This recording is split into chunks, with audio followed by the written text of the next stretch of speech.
Hi అండి. Good morning all. మళ్ళీ day అయితే స్టార్ట్ అయిపోయింది కదండి. ఈరోజైతే మా కర్రీ వచ్చేసి మా బాబు పప్పు కొబ్బరి చేయమన్నాడండి. దానికోసం అయితే పప్పు అయితే లైట్గా డీప్ ఫ్రై చేస్తున్నాను అనమాట.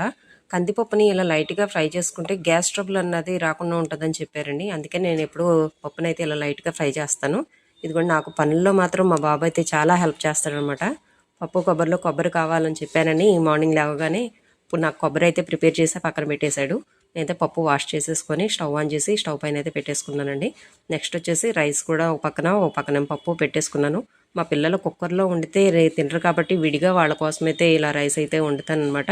పప్పు అన్నది మీడియంగా ఉంచేసి లైట్గా 70% ఉడికితే చాలండి. ఉడికిన తర్వాత అందులో కొబ్బరి ఇలా మిక్స్ చేసేసుకొని ఒక్క నిమిషం అలా అయిన తర్వాత మగ్గిన తర్వాత అందులో ఉప్పు, కారం, పసుపు తగినంత వేసేసుకొని ఒకసారి మళ్ళీ మిక్స్ చేసేసుకుంటే అది అక్కడితో అయిపోతుందండి. నెక్స్ట్ వచ్చేసి అందులో పోపు వేసుకుంటే పప్పు అయితే రెడీ అయిపోతుంది. మా బాబుకి ఇదైతే ఇష్టమని వాళ్ళ చేయమన్నాడు.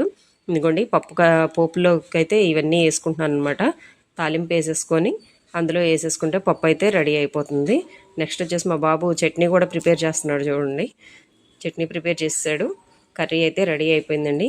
నెక్స్ట్ వాడికి దోశలు అంటే ఇష్టమని నిన్న దోశల పిండి అయితే చేశానమాట. అదైతే దోశలు వేసేస్తున్నానండి.